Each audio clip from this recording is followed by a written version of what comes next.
one and only turns into. I know, right? I mean, maybe I just get drunk, drive home. Try to fight my dog.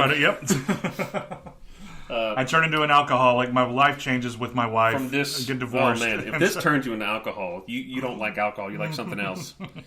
I don't know. We'll send you a picture. Yeah, man. Of the excuse me. Of the color of this thing, because it is. Yeah, I want the sun to hit this just right. Yeah, too. see if you can get more of the window there. Yeah. Because Adam is not. I mean, to all of our listeners who have tried Four Loko or any of these crazy energy alcohol drinks, the color is insane in this, and I've seen this like before with, like you mentioned, like we did with the Seagrams. Yeah, but this tastes like less sugar than the Seagrams. There's a lot of sugar in there, but it tastes like less to me. But I think just more because the Seagrams just tasted like all sugar. I couldn't taste any alcohol in the Seagrams. Yeah, and this is just insane. Yeah, it looks like a drink a mother would make in a DIY. Yeah. Let's make something fun for your birthday party. Ooh, it'll be like slime. Right. And she just dumps neon yellow and green food coloring into some soda. So, cheers to Four Loko. Thank you for unknowingly sponsoring us today. Shout out to Four Loko. When you want to maybe you don't want to fuck someone up, but you want to fuck something up. When you want to make an entrance, but you don't want to make an exit. Maybe? Damn, yeah. Is that good? I'm sure they would want that, but I think that's I like that. Apt. Yeah. When you want to make an entrance, but you need help making an exit. Yeah, there you go. But you need help making an exit. But you'll need help making an exit. I think that's it. Yeah. So Four Loko. Tell us if you have a Four Loko experience.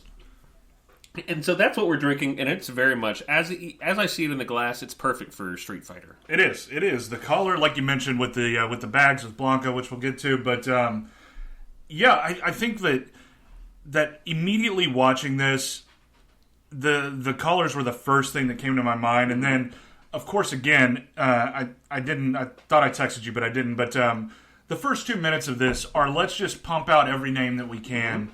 And get everybody who's in there, so everybody's on board with, we're listing Street Fighter characters, and this you're going to see, which is great. Everybody has a job. Balrog's a cameraman. E-Honda's a technical TV guy. Chun-Li's the reporter. And and then we get Guile, and we get $8 million on a budget. That had to be a budget right there. Let's talk about that. Yeah. I mean, so this movie got made for about $35 million, Yeah, 35, I think. Capcom was a big part of it. This is their intellectual property, and they wanted to be a part of everything. And they, straight from the get-go, were like, we want Van Damme, which makes sense. International star. He just got off Time Cop. Yeah. $100 million movie. Man, he's bona fide at this point. I love that movie. Yeah. That Van Damme had done all these well-loved movies, but that was probably his biggest, certainly up to that point, biggest hit. Sure. Time Cop, financially, and maybe just his best movie up to that point. Yeah, I would agree. Yeah. So he's ready, and he says, they're like, we got this budget of $35 million. Capcom's like, we want Guile, we want Van Damme. Of course, it makes sense. I don't know who else you would get in the 90s. Yeah, I mean, I think like either you make Ryu or Ken the big guys, but I think like Guile being the American guy and everything too, Army, whatever, and yeah, I mean, I think Van Damme is a perfect choice for that too. And he looks like a video game character. Yeah. He can move like one. Give him what he wants, and they did. They gave him $8 million out of a $35 million budget. I didn't see Raul Julia's. I couldn't find budget. Yeah, or his. But they referenced that those were the two big. Oh yeah, I think that took up half of the budget right there, didn't it, or something like nearly half of the budget for those two. It wouldn't surprise me if Van Damme's getting 8. Raul Julia could easily be getting 5. Sure. You know? Yeah. Think about it. That's 13 mil gone. Yeah. So no wonder you're getting well-known people who have done stuff, but certainly no one of consequence at this point. Right, and I think like filming also in Thailand and other places, like that was the only shot, that was the only location-wise shot I think was Thailand. Yeah, and everything else was shot in Australia. Yeah. But yeah, I just kind of wonder where the rest of that budget went, because it seems like that's plenty for a 1994 movie to do something with, especially with music, sound effects, and other things that just kind of let you down in this movie a little bit as a grown-up. Yes. Yeah. You're right. I don't know where it went. I don't know where the budget went. The explosions don't look great. The set pieces are impressive every now and then. Right. I think Bison's lair is great. His little floating thing is pretty fun. The outdoor castle that they have, it looks good.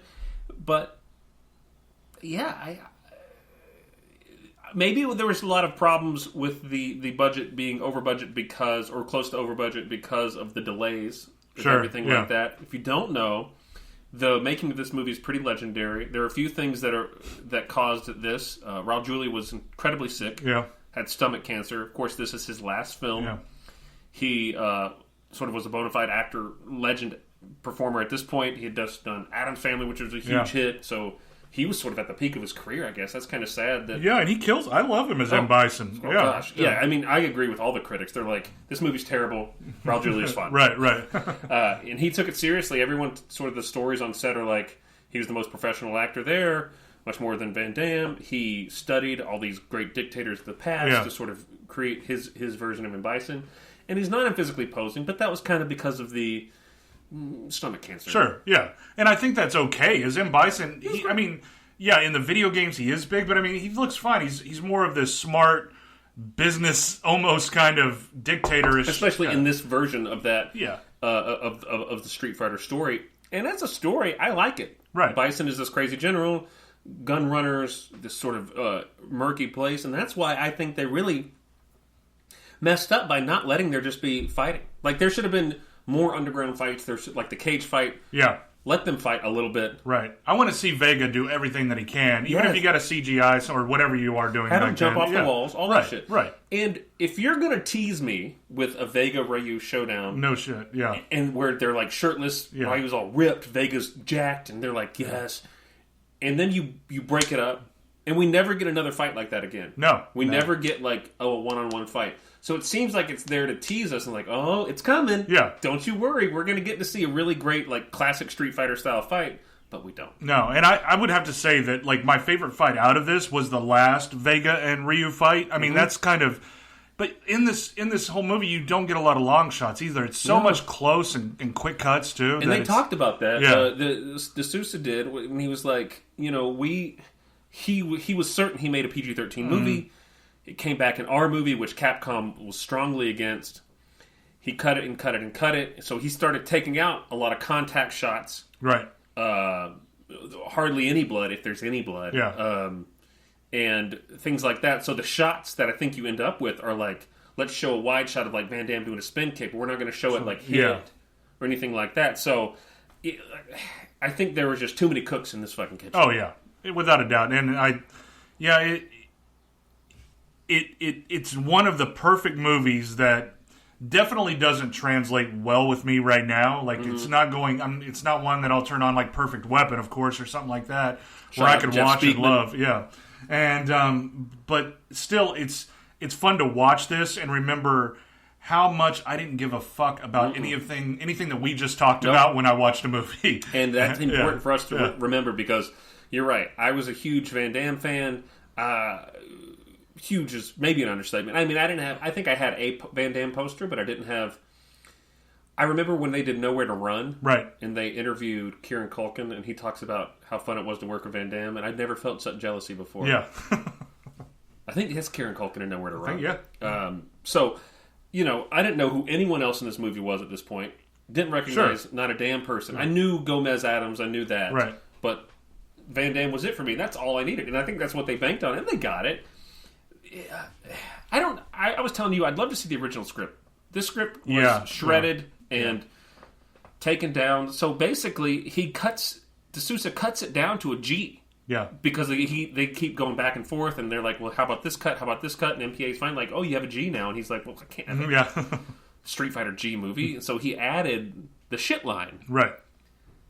4 years of ROTC for this shit. Yeah. Yeah. And that boosted back up, I guess. Right. And I think because I think that Van Damme has the only curse words in this, doesn't he? Would make sense. Yeah, I think that he does. They really build up his lines, his zingers. Right. They all suck. Yeah. I think the most glaring sucky one-liner is Sagat's like, this whole country is my business or something. He goes, well, I am the repo man. Yeah, I am the repo man. And you are out of business. And my problem with that line is that repo men don't put people out of business. No, they just take what's owed. Yeah. Like, that's... Yeah. So it's like, shouldn't it be like, well, I'm the Better Business Bureau. Yeah. Well, I'm the food service industry, and you failed your inspection. So we have to shut you down now. Yeah, we'll have to shut you down and I'll send you the paperwork. So there's all sorts of weird stuff like that. So that was one thing. Raul Julia's tragic health, but he did this movie for his kids. Yeah. Which is really cool. Big Street Fighter fans. Yeah. And he was like, God, can you imagine? I know, just like... Your dad coming home and just being like, I don't know, kids, I got this thing they want me to do. I don't know, I'm kind of sick. They're like, what is it? They want me to play somebody named Bison? Oh, fuck that! It must have been going crazy. That's huge, yeah. Like when Bob Hoskins got the chance to play Mario, I guess we'll go to Mario, Mario. He's like, I don't know what this guy is. He's a fucking plumber. And the kid's like, Dad, this is huge. He's big. Yeah. And so Raul Julia doesn't. He crushes it. He showed up to set basically emaciated from treatment and stuff like that. And so that's got the set. That's got all the production schedule all fucked up. Right. Imagine just coming in as Raul Julia, this stage actor, guy who is into acting, and thinking that this might be your last film, do something for your kids. You're taking this shit all serious, and in walks in Van Damme. Doubling your money, probably. Doubling your money, and has just been out all night, drinking, having fun, doing blow. Decides not to show up for set one day because he's had to pump his muscles up. Yeah. It's just, I can't imagine that. Just like, I mean, this is the heyday of Van Damme, to prime of Van Damme. And of course, you look like Van Damme, you're going to act like act like this too.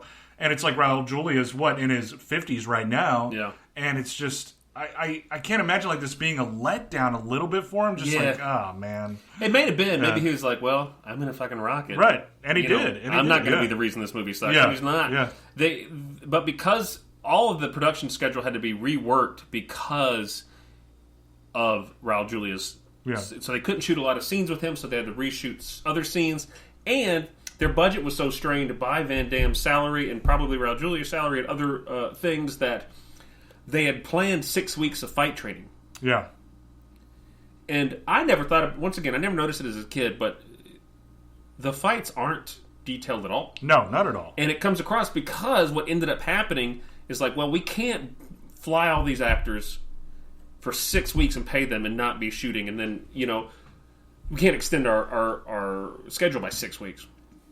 So they brought them down, and there were some fights in this that were choreographed hours before they went up. And it shows. It does, yeah. And I wouldn't notice that as a kid, but now it's like, what? Yeah. Like, these big fights that are supposed to be, oh, here we go, and it's like Van Damme punches, and you're like, okay, but, like, get some cool fight scenes. And maybe it's not Van Damme doing the cool fight scenes. Maybe it's Ryu doing the cool fight scenes, and it's like, no, it's just like... Yeah, and I think, like, the big one that we talked about, too, the great bit is Zangief and Honda. And it's like, you could do so much with that fight, too. And that would have been one of the fun, just shower room. They bust through the wall, they're in a shower room, and then they fight right there, or something like that. There were so many opportunities to do that. And it's like, I get wanting to veer away from the video game, make it its own movie. I think that's probably smart, but, like, give me something. Right. Don't just give me... You know why we're here. Let's not all hide why we're here to watch this thing. We're not gentlemen. Right. I don't need to see... I think it's just as problematic to say, oh, here's DJ. Right. And not have him do anything physical. Yeah. As opposed to saying... And I know that was Capcom saying, no, we want this character. We want this character. We're going to make toys. All this stuff. But it was just a bit disappointing in that way. Otherwise, this movie's pretty fucking great. And they are set back, and so the fight scenes are under choreographed. And they have Benny the Jet. Benny the Jet, yeah. Who's been in all of our movies. Right. It seems like it, yeah. Benny the Jet Enriquez was the fight choreographer here, and you can see him early on when they shoot the pop guns. Yeah. But he never got to really work with anybody. Van Damme was choreographing fights. Benny the Jet was. Like, everyone was just like, oh, we... just getting help wherever they could for it. I think it's... Byron Mann tells a story. He was like, I had this big fight and no one's talked to me about this knife fight, so I went to a stunt guy on the side and was like, can you help me?